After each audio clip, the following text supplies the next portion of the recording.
because that was good. Yeah. So I mean, that kind of took up most of the day. My sister-in-law was supposed to come in on Friday. Her plane got delayed because Friday it snowed. So we were all happy about going snowmobiling and not getting stuck this week. So, hello guys. This week is a lot less hectic, except I'm much more accident prone. Accident prone. All right, we're gonna have to look at that. All right, but before we do that, let's say hi to everybody in the audience. This is Spilling Ink. We are the talk show that takes you behind the book to meet the authors and professionals in the publishing industry. And today, we're going to try and read the stars. We're going to see what's in store, what we've been through, predictions from last month, how those turned out, and just kind of have a fun show. Yeah, we're going to try. We're going to try. And we've actually brought in. I'm going to fall on my face. No, you're not going to fall on your face. Positive vibes here. Positive vibes. But we do have extra help today. Yes. Renee's here to help us figure out what's going on, to give us an extra set of eyes on the chart and her interpretation skills as well. Yes. Hi. Thank you. Hello, everyone. Hi. We're glad to have you, Renee. Thank you so much. I just really appreciate being here and definitely excited to talk about what the retrograde Venus and Mercury have yielded so far. Yeah, you were on that show in the chat room with us that last time that we were doing this, and that was kind of an impromptu show, and it was an interesting one. We made some predictions, and I believe Jane, we were talking about you having maybe some difficulties in daily scheduling and writing. A little. I think we talked about that. I ended up not really having difficulties in writing, but I ended up changing the end of a book because I'm like, is it a little too dark? Yes, we're going to rewrite the stars. That's our job. I don't have that kind of power. So, I did shift gears.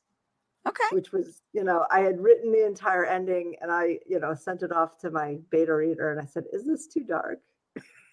and knowing, I'm like, why do I even ask that question? I should know better.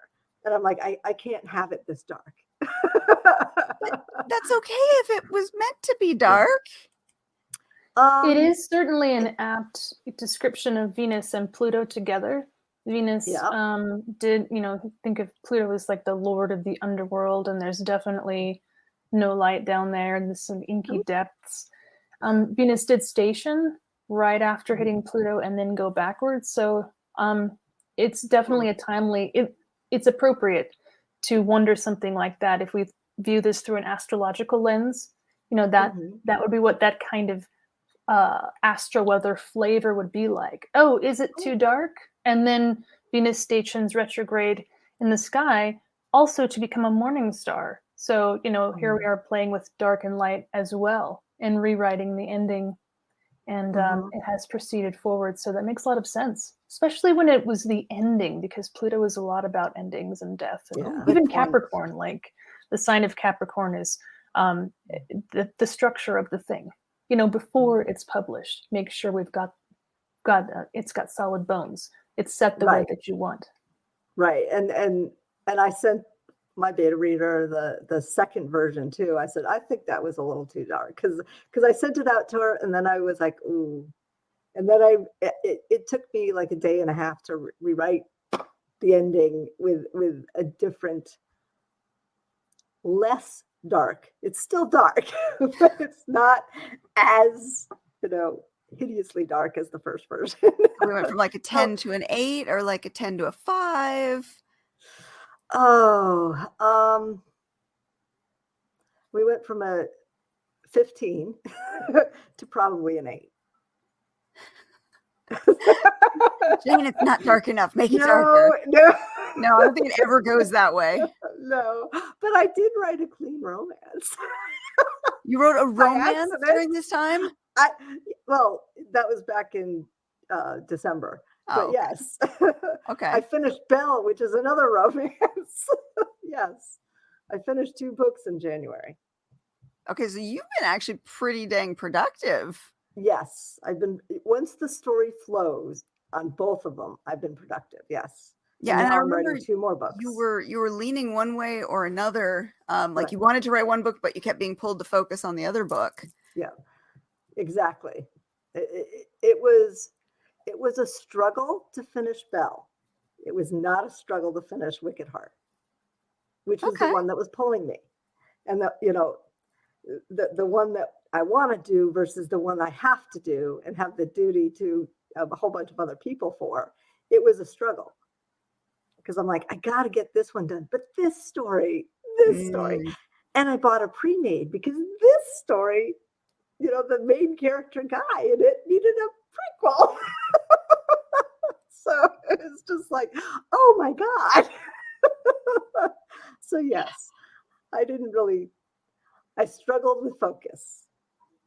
Okay. So now I know when Mars was in Sagittarius, that there was a lot of unfocused Mars energy happening. Without Sagittarius is all the things. Yeah. So Mars is doing in the sign of all the things. Yes. And it's that fire sign, so it's just jump on this, jump on that, jump on this, jump on that. So that's very unfocused energy. But Mars entered Capricorn, I want to say it was just a couple weeks ago. And that should have driven some more focus back into your life, because Capricorn is where Mars is exalted. So Mars gets, a little extra bonus points towards being able to use Mars's specific energy more productively. Yeah. Yes. Mars plus Saturn sign of Capricorn especially equals ambition. So the tendency tends to be to overdo it. But for people who've needed a boost to get up and go, particularly after all that scattered energy that we had with Mars and Sagittarius, which is all about vision, but think of like the brainstorming of a big project or 10 big projects. And then when Mars is in Capricorn, the rubber hits the road. You have the Saturnine element of like saying no, which means you cut the cruft. You set the 10 projects aside and you do the one or something like that. It's very down to business and doesn't really stop, sort of pushes through the pain. It's kind of like a good pain, but I mean, it can be a little too much at times. We've got some good comments in the chat here. Yeah, I was going to say, was anything going on not yesterday, but a week ago? Let's bring up the screen. I'll bring up the transits. And we can kind of look at the day. I was cranky that day. Now, I'm usually not. Understand that this is going to just be the generic transits, because we're not putting it against a specific natal chart. So, what was the day? Just last week? The Friday. Hold on. I think it was Friday the 4th. Friday the 4th. Oh yeah, that was when Mercury station direct. So, ending its long retrograde cycle, full speed ahead. Okay, so that day I was cranky. I was impatient, and I could feel like the hostility with my day job, and Moon in Aries. Moon in Aries can be, that's just the moon is your emotions. So and kind of like day-to-day happenings, Yeah, and that's every 2 days it's going to change signs, and as it hits the different signs, you may find that certain signs trigger certain things. I mean, we kind of all live in cycles as it is, and sometimes you can I recognized something wasn't right with me, that day, because I normally don't get that vocally ranting, put it that way, after a phone call. And Derek came in and he's like, "Are you having a bad day, honey?" For you, I believe this is happening in your 7th house. Okay. If I remember correctly on your chart, Capricorn's your 6th house. Aquarius was your 7th house. So that's dealing with your day-to-day drudgery and your one-to-one relationships that are all kind of tying this energy together. So that would make sense. Yeah, because that, and then, you know, when the day was over, I was like, okay, you know, just let it go. and I was fine the next day. So all right. I froze the next day. Let's see, we got Margaret wants to know if there was anything going on February the 8th. Let's see.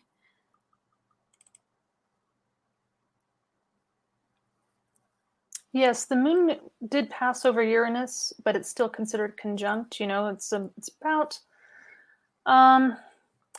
it hit Uranus the day previous, and also you've got a really close Mercury conjunction with Pluto. So I guess the question would be, can you be more specific? Mars and Uranus right here. Mars and Uranus square as well, perfecting. So what do you mean by anything significant? Without knowing the actual natal chart, we don't know what house systems it correlates to, and the house systems will give us the topics that these transits could apply to. It helps define them. Also, just some general context can direct towards just the planetary themes as well. Looking for relationships. Well, it's going to depend which houses correspond to your relationships. Usually house 5, house 7 can correlate to new relationships in house 5, flings, because that's the house of passions and creativity. And then house 7 is going to be your one-to-one relationships. So that's usually the more longer-term romantic relationships. So without really knowing what those houses are for you, I can't say for sure, but there was definitely something being triggered with Uranus and Mars, both like at degree. Do you know your rising sign, Margaret? That's what's fun about this too, is it's learning how to read the chart. It's like almost reading hieroglyphics, because the symbols mean different things depending on where they're placed, what they're next to, and how they connect to something else. And it's like learning a fun new language to be able to read these. Yes, there was a question earlier, just while we wait for Did I miss one? Oh, did you? I just wanted to speak to a concern about not looking ahead when there were good things happening. And I just want to talk a little bit, and I would love input also from anyone else who knows about astrology, you, Katie, or anyone in the chat. The approach of an astrologer is not to set the future in stone, is not to ruin any good things, or even necessarily to, say any difficulties are, going to be solved by astrology. What astrology does is it offers context and understanding and meaning, so that the patterns of the past and the experiences of the present can inform the future understanding. There is a continuous dance in philosophy and astrology between free will and determinism. Astrology would say free will and fate, which is more or less unsettled. It's going to be a little bit different depending on the flavor of the astrologer. But I think most astrologers who practice professionally recognize that there is a certain vulnerability to questions about future. And we do our best to respect that space. And, just to give some, the idea is that a client leaves the astrology practice feeling more empowered about who they are, more understanding about their lives, and they can take what they've learned forward, not more fearful or more confused, etc. I hope that speaks to the comment. I missed it. It was a few minutes back. I like that. And it's, I know people want to see, what is the actual future, and really it's not about knowing the actual future. It's about kind of getting an idea of what patterns are repeating, what situations, what challenges, challenges you might face based on, the crossing of the planets, or the, conjunctions, or the retrograde. We've all heard, oh my God, Mercury's in retrograde, but until I had you do my reading, I really didn't understand what that meant. And, so for the general public, Mercury in retrograde doesn't mean a whole lot with, in any context, unless they've done astrology, or had their chart read. And life happens in patterns. If we don't learn from history, we repeat it. So you're going to be running into a lot of the same energy patterns over and over again to see if you've learned, if you've been able to grow and move on. So that's kind of why astrology works, is because it's showing you the pattern. Yeah. And if you can read the pattern and be better prepared, or look and see how you reacted in the past, how you can react differently this time, you can grow, you can change, you reach your potential. But it's not like a crystal ball. I can see exactly what's happening in the future. It's almost so nice. Check and adjust. Check and adjust based on your check and adjust. I like that. Check and adjust. Yes, that's perfect. See where you are, feel the temperature of things, and adjust. In the middle of it on Friday, I couldn't do anything, but afterwards I'm like, I wonder if something, if I'm missing something bigger than me that's impacting me. Well, that makes sense. That makes a lot of sense. Yeah. I had an interesting weekend last weekend that correlated perfectly with how the transits lined up in my chart. And I had fully intended to get a jump start on a new contract that I was working on. I was like, I got an extra couple of days. I can get this started. I can get ahead of the game and not always be running behind like I am. And of course, set a plan. The universe is going to laugh at you. Yeah. My daughter found a scholarship, a really good scholarship. So she's going culinary. That's what she wants to do. Yeah. And this is a full ride with mentoring, with, they do etiquette classes and everything to really groom the person to be a executive chef, to be able to run these restaurants. And I live in Vegas, where we've got every flavor you can think of, every type of food, every type of restaurant. So this is the perfect place for her to do it. So when she found it, she's like, I got to get this stuff turned in by Monday. Help. I'm a writer. So she handed me her 3 pages of word spew, because that's, she's learned from me. Word spew, we'll fix it afterwards. And I spent the entire weekend, and I don't even think I really slept, writing the essay, sending it out to friends, because again, being a writer, we've got a lot of writer, author, editor, you name it, people who can look this over and give me feedback. And I said, I need this back as soon as possible. I got to get this perfect. It's got to go out on Monday. And you know what? Everybody rose to the occasion and they helped. It was great.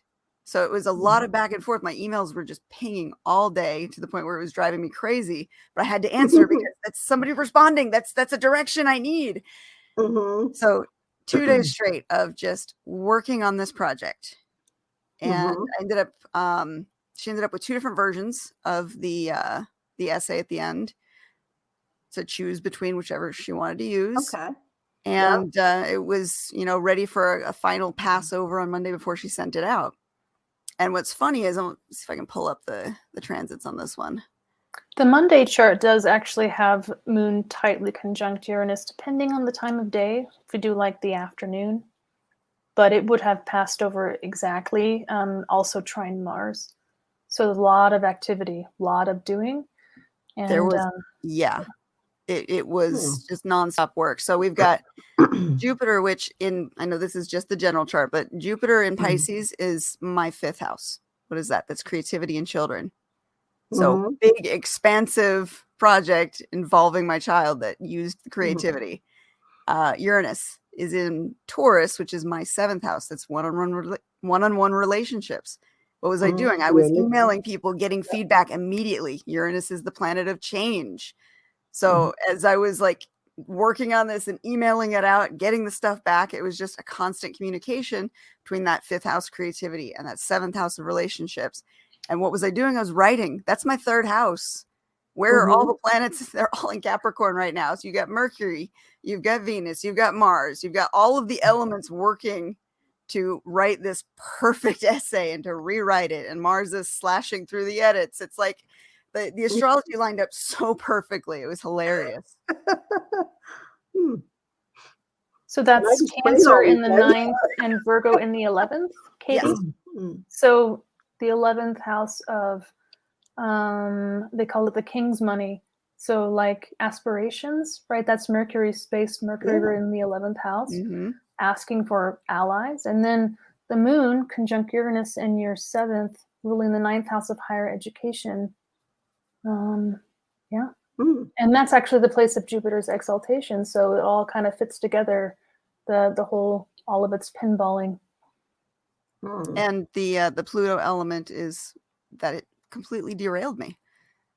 And what's funny is I'm in a Pluto square right now. So not only was it derailing me currently, it was also reflecting back on my 12th house where I didn't have this opportunity. I'm working to give her an opportunity I didn't have. So it was just, it lined up everything so perfectly. Yeah, that Pluto square can, it changes depending on generational, because Pluto has an elliptical orbit, but those born with Pluto in Libra will generally have a square around this time. I will give my own age away. They'll have a square around their 40s. So. Yeah, I'm a little older. I'm a little older than you all. You're just youngins. Yeah, no, I what did mine look like last weekend? Or this past weekend? Let's see. Last Can weekend. I throw your chart up here? Let's see. I don't care. I have no problem with that. All right, so that's Friday.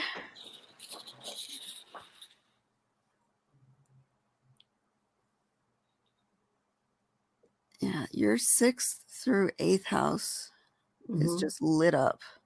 And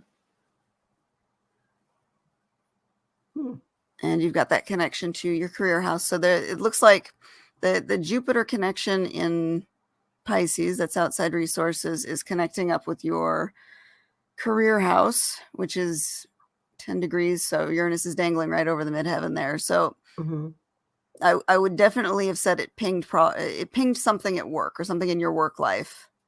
Because last time we said 10th house is what you're known for doing. Usually that's the career. And the midheaven kind of adds like extra emphasis. So the midheaven can sometimes fluctuate between the 9th, 10th, 11th. Occasionally you can see it go wider, but usually 9th, 10th, 11th. And that adds extra emphasis to that house as far as the path of your career direction is, what you're known for doing. You said you had a phone call that day? Is that what it well that you were saying? My whole day job irritated me that day. I mean, I that day I was a meeting to meeting, and I had to shift gears every half hour. Sun Saturn conjunction and Mars Uranus as well. And then I just got irritated because somebody wasn't letting me do what I do best. So relationship wise, the Sun Saturn conjunction would have been like a kind of hitting the brakes. That does actually sound like it. If another person is saying you can't do that, then generally there's the planet that says no. It usually says no. Well, I suppose it is a neutral no, but we often feel it as a painful no. Sometimes it is a conservative and careful no. In a day chart like hers, I think it would be that helpful no, that limiting to avoid a bigger problem kind of no. Probably, but it can feel aggravating though, particularly if the doing is it stops a flow. That can really aggravate, or it stops a sense of like if we look at the doing as it was more of a redo of stuff. So it was just like but and then Saturday was just a fun day, but cold. And then we did all the family planning for wills and trusts and stuff that evening before the show last week. So and then Sunday was just fun. and Was that exercise. the night of the conversation that wasn't a happy one? No. That was the day before. The Friday was the day that he came out and said, "Are you having a bad day?" Because I was just muttering, ranting, and I kind of like that Mars is approaching Venus at that point, and you can almost see like it's, even though Mars and Venus are two separate energies, when they come together, they can definitely be a force for good. They can be a light a fire under your butt. So I wonder if that Mars approaching Venus is somewhere in there, like maybe your husband, for example, had recognized he was a little too rash, and maybe he should, come back gently and work with you. More symbolic than actual reading, but it's kind of interesting to see how in that house of just drudgery, Mars is starting to approach Venus. And we're about to see Mars and Venus holding hands and walking through your 6th house and 7th house for the next 60-ish days, and then even then they still stay close together until April. So that's interesting. So it can go one or two ways. You can get chaotic Mars and an overblown Venus. So you got a Mars that wants to just do all the things right now, and a Venus who wants to make everything perfect her way. Or you can get a Mars and Venus that come together and work for the same goal. I'm hoping it's the second one. Because things are getting, nice and calm and peaceful. The calm before the storm. Margaret says she's sorry. Season. Yes. First house is where your ascendant is. It is below the horizon, on the circle below the left horizon. That's the way the chart is laid out. That's correct. Okay. Sorry, I didn't mean to interrupt you. I just saw that and I didn't want her to think okay. you were ignoring her. Like, okay, what was that? Yeah. So you said calm before the storm. So are you expecting turbulence? Life changes possibly coming. Depends on how some of the things that we're talking about play out. Oh, yeah. Yes. It depends on a lot of the things on this chart too. So right now we made plans for the eventuality of something going wrong while we're in the house. So, we wanted to make sure that the in-laws were taken care of, because we live with my in-laws. We bought their house. They live in an apartment in the, basement. So all of that, we were like, oh, we've got to take care of that. So we had the need to do that this month, because it became more of a burning need when we got back from our trip to South Carolina, because we were flying. It was like, ooh, we don't have anything in place if something happens. So my husband was like, we got to. And I'm like, okay. So we sat down and hashed that out. One thing that's interesting I'm noticing in your chart is all of the planets are focused on this area right now. So you're getting all of that outside energy is where the focus is. And that's pretty much the whole year where that focus is, because the sun, yes, will go all the way around. Mercury will go all the way around. Venus and Mars are going to go most of the way around, because Mars is going to get caught up in the 11th house for about 6 months, starting in around August. So I mean, it's this half of the chart that's getting most of your energy. And this is the house. These are the houses that deal with all the outside stuff. The 11th is allies, aspirations, and can be your own aspirations. It can be aspirations that others have for you. The idea is that what happens in the 11th house, the vision and the help that you need, that feeds into the 10th house of completion. Like you could think of career completion, but just think of things that culminate. The aspiration is the vision of, and the 10th house is Israel, right? So the 11th house, Mars going back and forth in Gemini is going to happen for everybody. later this summer and into the fall, and even to the rest of the year. And that means that, well, we can look at it as having an initial, I suppose, plan of action that then gets revised. But this takes quite a while. In Gemini, Mars in Gemini tends to have, it's all the thoughts, all the, it's very unfocused. But at the same time, it can actually stir up really useful thoughts that maybe had not been categorized as useful before. It's kind of like throwing things at the wall and seeing if they stick, but also throwing things at the wall is really fun, or something like that, right? There's certainly no information is bad information. And so back and forth when it comes to information to be acted upon, that may undergo a shift. In the 11th house, maybe there's a bit of fluidity with who comes in with the resources that you need. Maybe the resources you need, there's something shifts or something changes and different resources are needed. Or the resources needed you need to act differently or something along those lines. Mercury also rules her 6th house too. So a lot of that work and allies could be tied together with that energy that's being drawn in, but it's going to be there for a little while. So there's some revisions happening. Interesting. But again, everything is being placed in the social side of your chart. So you're dealing more with the outside world and its outside influences than inside influences. Okay. Yeah, exactly. Which I have a lot of big releases later this year. From book standpoints and things like that. And I rely on everybody else for sales, all the outside influences and how I get the word out and things like that. So, okay.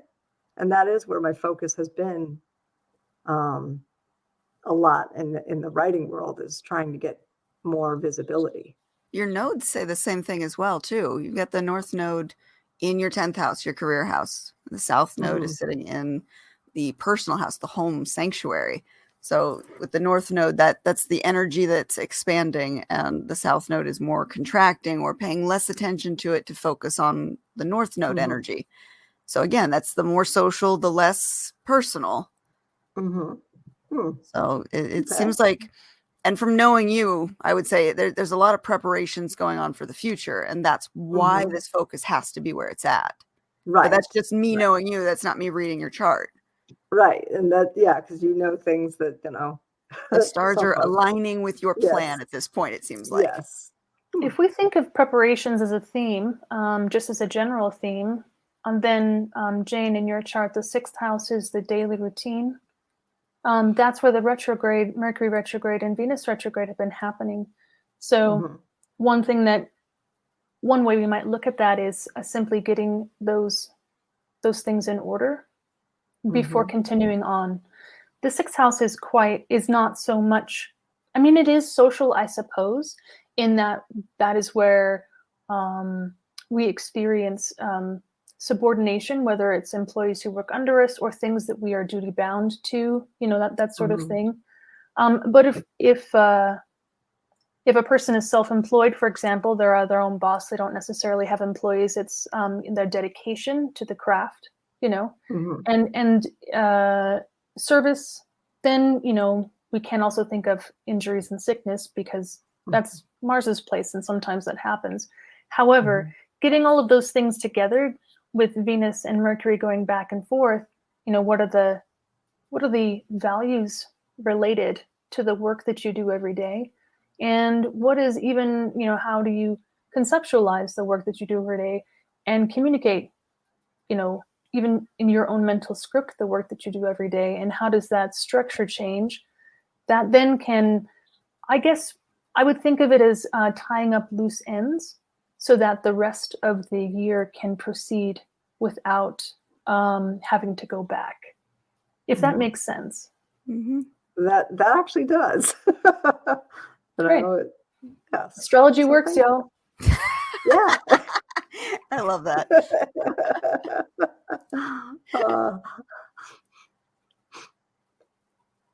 So what else, Katie?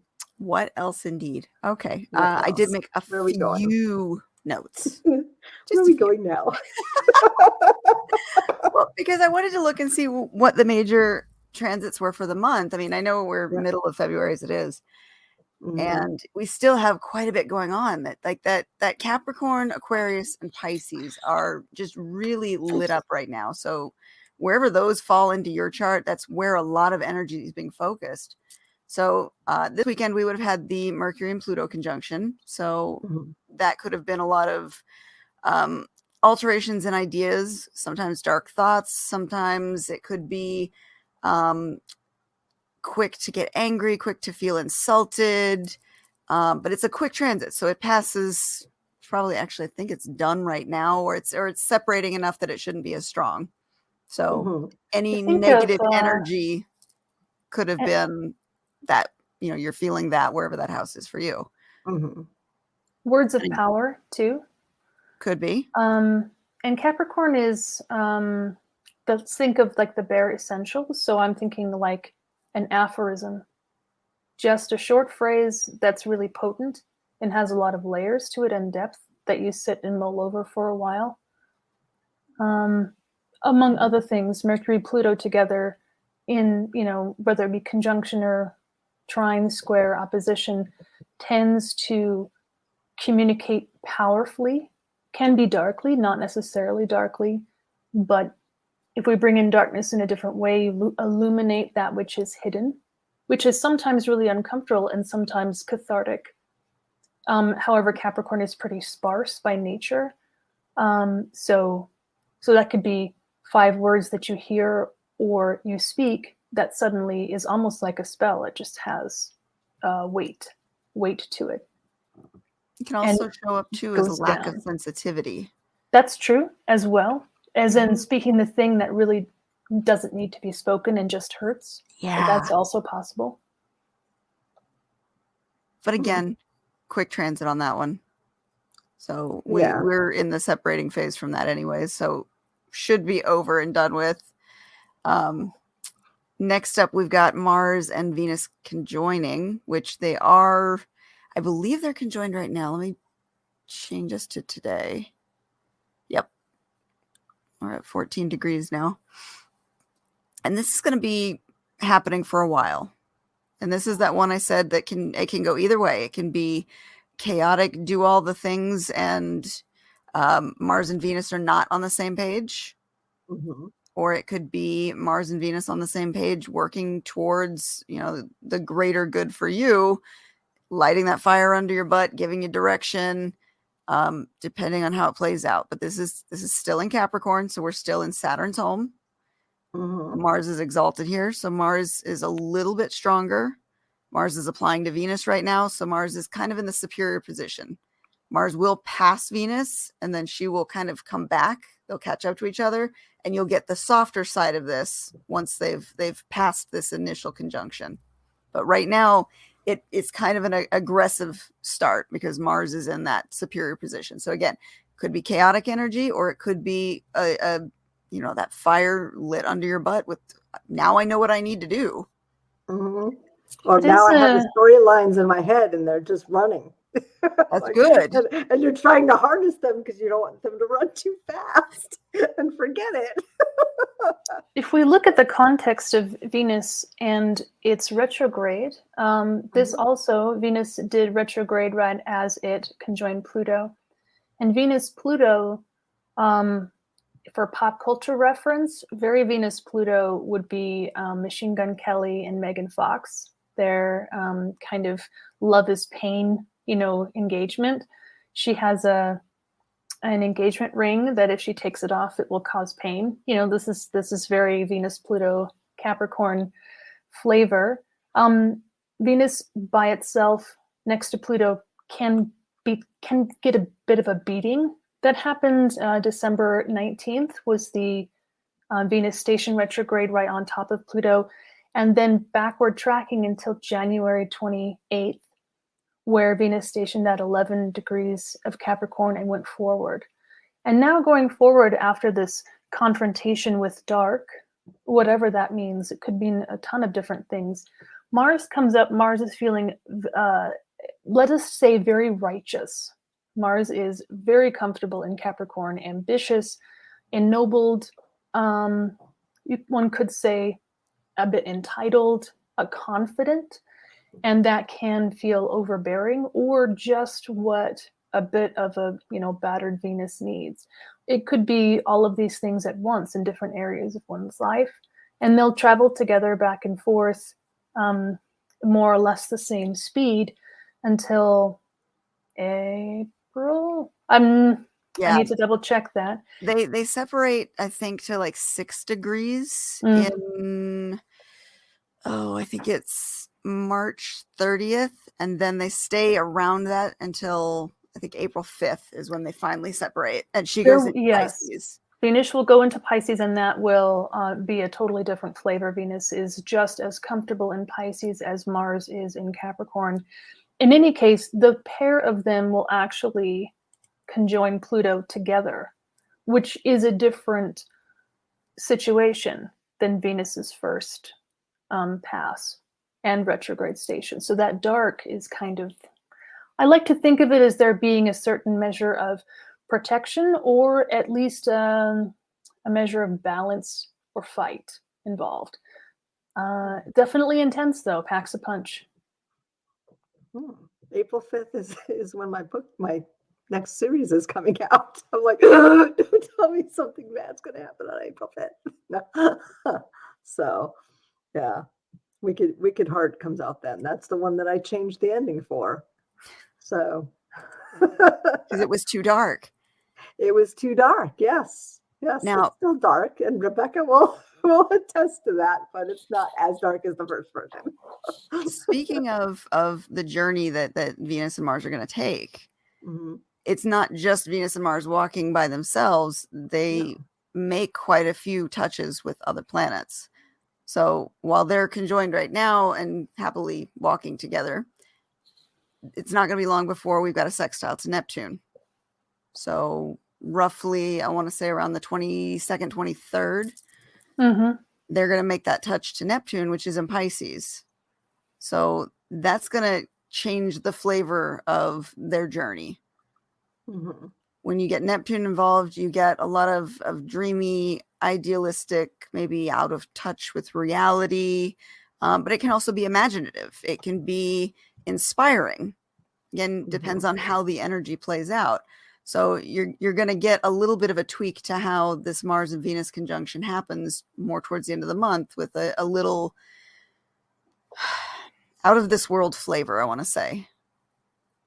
Okay. I see this situation as ripe for misunderstanding, and also potent in its ability to make connections in the subtle realm. So I don't really want to say like delusion or imagination necessarily, but that which doesn't exactly, you can't pin it down. Neptune is the fog. It obscures.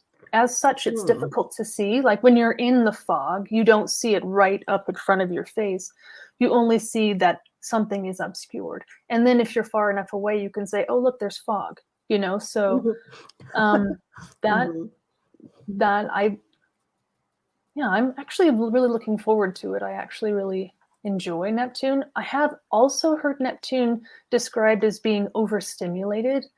And in that sense, I would just say be mindful of being overstimulated, Interesting. Yeah.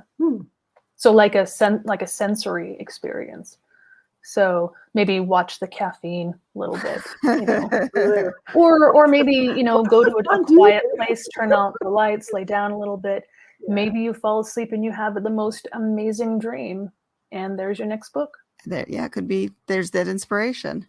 Now, speaking of overstimulated, yes, Jupiter, who is at home in domicile in Pisces, sextiling Uranus in Taurus. And this is kind of just going on for a while. They separate a few degrees, and it's not a complete separation from their conjunction, but they do kind of get far apart, but they stay close enough together that the energy, because they're slow planets, is still going to be felt. And this is it's that energy of maybe being too rash, maybe jumping to conclusions, maybe wanting to see change, but not knowing how to apply the change. So Jupiter wants to expand. It wants to change. It wants to do all the things. And Jupiter's at home, but it's butting up against Uranus in Taurus. And Taurus is that grounded, stable, this is how we do things, Earth sign. Uranus is there changing the rules and shaking things up. And if Jupiter doesn't have the same direction as he did when he was in Saturn's sign, Saturn was kind of holding the reins and helping to guide. Jupiter's in his own now. It can be chaotic. It can expand too far. It can be a situation where you get in over your head. And this is going to be a longer transit. We're looking at between February 12th, so now through March 5th, of possibly needing to take your time. Maybe make sure you have a full plan before jumping in, because you could want to change. You have very good ideas for change. You could have good direction you want to go in, but if you don't have the plan to execute it, you can watch it crumble, and that can derail you. I actually love this aspect because I'm a planner. I'm definitely I have benefited so much from this sextile, and I have benefited so much for the nodal shift into Taurus, and incredibly much from the Venus and Mercury retrogrades, both in their own ways, which were quite painful at times, but the way things work, if you see it through, you end up being much better at the end of it, and much more prepared to take on the sorts of things that you wanted. So how this plays out in my own life, I can just say that Uranus is in my 6th house. We've been talking about daily work, and my routine has gotten progressively more tailored to things that I actually need based on the understanding of what is required in my home. So there's, conversation between Jupiter in the 4th house of home and Uranus in the 6th house of routine. Likewise, the 2nd house, which is Capricorn for me, my resources have been getting a redo in a really big way. It started out with a lot of really bad news and a lot of concrete resources dropping out, and ended up with resources that I actually need, that suit the new routine. If that makes sense. It's kind of like, oh yeah, I totally think that I want this, but as it turns out, that's not practical to the new vision, the new requirement, the new respect for rest and activity. That said, Uranus brings upsets so that it can, the upset can be wanted and feel like liberation, or it can feel like someone has just shaken you up. It really just depends. I'm actually hoping for some more direction, because I think I've got similar chart to you, except it's that one house over. So this is my 5th house and 7th house being pinged on these two. So I've got the creativity that is going up against the change, and the universe basically telling me I need to reach out to other people. And that's where my pain point is. I'm not good with that 7th house. And so it's like I'm being derailed constantly to force my hand to get some help on fixing my schedule and getting myself back on track, which is very painful. Yes. Because I'm fixed angles. I'm the stubborn, will not change, cannot change, drag me kicking and screaming into the new way of doing things. And it sucks, because I know I need to. I can't wrap my own mind around how to do it. Margaret has a question. That's actually the 12th and 10th houses. Ooh. I see which are sex, death, magic, and career houses, right? I don't see the question before. Can sometimes be 5, because that's passions. It can also be 8. It could also be part of relationships, and 7. Death is usually 8. Can be 7. Can be. Magic can be 8 and 12. And careers 4. Usually 10. Because she has 12th and 10th houses in the one before that. So, yeah. And then I think that the witch are is from that. Oh, here we go. Jupiter sextile and natal chart. Yes. So if you have a Uranus Jupiter sextile in your natal chart, then the astro weather is Uranus Jupiter sextile. So that the way I feel like describes it is it feels like normal. Other people might be like, oh my God. And you're like, what? This is what I feel like all the time, kind of thing. People with really, really intense aspects. It's fun talking to them and they're like, yeah, now you know what I live with on a daily basis. So, oh, dang it. I missed the rest of that question because I got into answering it. There we go. Yeah. Definitely don't be concerned about not catching on. Astrology takes a very long time it's a language to become fluent in. Magic can also be 8 as well because occult is partially in the 8th house. Could also be 9th house topics too, because that's the expanding your horizons, your higher education. And it really depends on how everything is configured, what it really means. So without actually looking at the natal chart, it's hard to make a guess.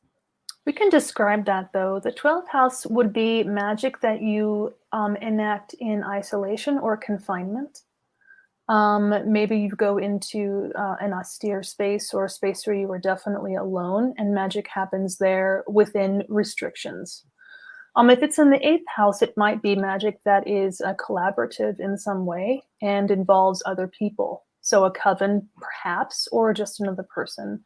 The 4th house is also associated with the cult, and that might be more coven-like in that it would be home, the lowest, darkest part of the chart, the foundation, right? So this could be magic associated with your core self, sense of safety, and I think I might put a coven in the tarot. I wouldn't call that sex magic. That would be more, or if that was what you were talking about, we can separate those two. Magic in the 8th, I would bring in a partner or partners. So all 3 of those houses have just different flavors of that topic, if that makes sense. Mm-hmm. I think in the 8th too, I always envision drawing down energy from the universe, that outside resource, pulling it in. It doesn't necessarily have to be another person, but it is that intangible resource that you're getting. She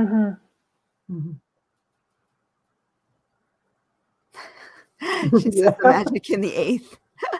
North Node, working towards a post-apocalyptic coven. Yes. Excellent. I like it.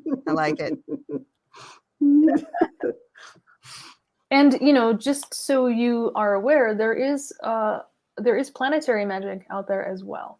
There are some books in medieval times, and there are also some books in modern times. I guess I can email you guys some resources if you want, or if you know. I know that Austin Kopic's book is coming out sometime this spring. Reprinted. He's in the wrapping up the.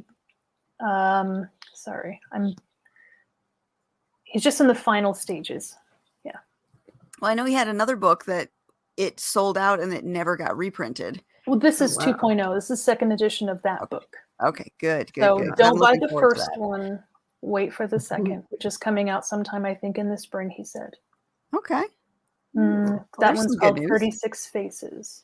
I haven't read the first version, so the first edition, but I will be getting the second. Nice. Yeah, as soon as that comes out, that's on my list. All right, we got one more to talk about.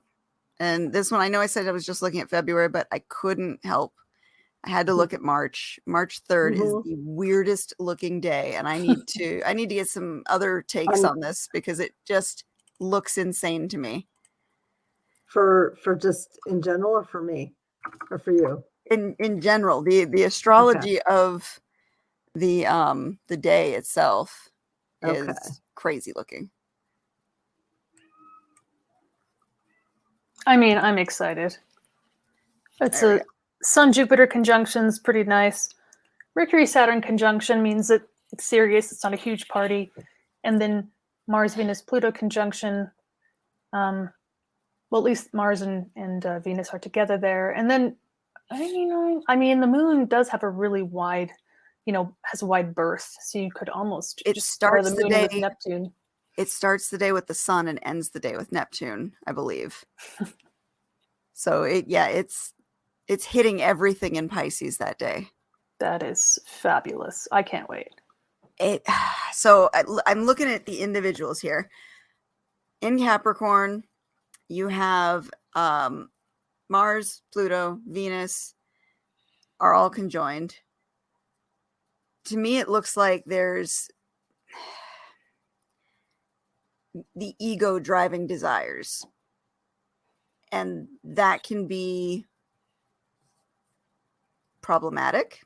When Pluto is involved, we know that there's the potential for it to be a transformative. Even if it's a negative, it's going to help you grow. But it can be explosive. For sure. I'm seeing Mars, you get like the willpower, the drive, Venus, the strong desires for certain things, and which one's speaking the loudest? Mars is exalted still in Capricorn. So you've got that aggressive, Mars who could be driving this, and he's going to head first into Pluto before Venus gets there. I know we're looking at just the flat, screen right now, but throughout the way this transits, Mars hits first, then Venus comes afterwards. So we've got the planet wielding the sword first, and then the planet of connection, grace, and values second. So maybe Mars is just going to plow through, and Venus is there to kind of heal the wounds afterwards. I don't know. Maybe. I don't know, but it feels chaotic to me. That's why I need other people's opinions, because I can do 2 planet transits, okay, but when you start adding the extra in there, it diffuses the meaning too much for me. I'm still new at this. I'm excited by this, actually. I feel like there's a sense of the inevitable here that has been building, because we've had the retrograde. Venus has already gone retrograde, is coming back, and then there's their slow march together to meet Pluto. But I would advise anyone who's intimidated to make sure they feel grounded. Make sure you're tethered to something that is solid.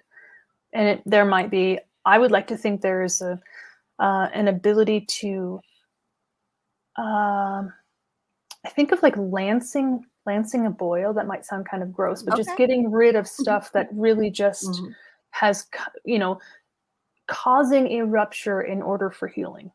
Okay. So there's a momentary pain, and then there's healing that has not, been there or been able to occur for a long time.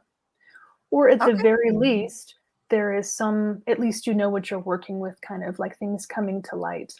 Like, this is the situation. Okay. Well, all right, I like that. Now at least I know the lay of the land, or that sort of thing. I tend to get excited about the things that other people get freaked out about, like, hey, a Saturn transit, time to upgrade my life, Okay, but speaking of, move on to Aquarius, Saturn and Mercury. That's conjoined right there in Aquarius. So you've got the planet of no with the planet of ideas and inspiration or serious conversation, like, oh my God, I just lanced that boil, and you know what? Here is the truth I have to speak that's been bubbling under the surface for who knows how long. I'm gonna say it. And or someone's gonna say it to me. And then it's like, oh, I see this situation has tremendous gravity. But also, you're not necessarily dealing with, positivity that isn't helping, I guess, or even just trying to solve a problem in the wrong direction. And that's wasted work. Sun Jupiter is together. So it's like, wow, look, we actually know what to do about it too. Here's the opportunity. Yeah. Like, I'm so glad we had this conversation, man. That really sucked. But wow, look what we can do. Yes, but so it my starts with optimistic Sun view. Jupiter. So it starts with optimism, and then it ends with the sun, or is it the sun, or is it the moon? It ends with the moon and Neptune. So you start optimistic, and you end up with your emotions tied into disillusion or expanded. Wow, I never knew I could feel beyond what I felt. Katie, you look so skeptical. I'm like, no, I see bad. I see the day starting one way and ending very dramatically. Well, I don't want to invalidate your view at all. No, that's why I'm asking, because I'm needing extra opinions on this, because I'm not the end all be all. God knows, I know I need to learn so much more. But I mean, it really feels like it's gonna be one of those, like, you're going into war days. Fair warning, you will get what I hope is a level-headed view, but ultimately always optimistic. So from me. So that's just, that's just my style. I'm ruled by Saturn. It's always pessimistic with me. I'm ruled by Saturn too. I just have Jupiter on the ascendant, Jupiter. I don't know what I'm ruled by, but I'm just cheery most of the time. You're ruled by the sun. You've got a Leo ascendant. Cheery and happy, and our nice, straight guiding light. Yeah, it's just like, okay, yeah. And I'm like Saturn, like, no, it's all horrible. Shut up. But I'm just like, the sunny little girl that's skipping through the flowers. Well, you need that. You need both opinions to get the balance. Yes. You need to see the light and the dark in order to, come to what you think is the right.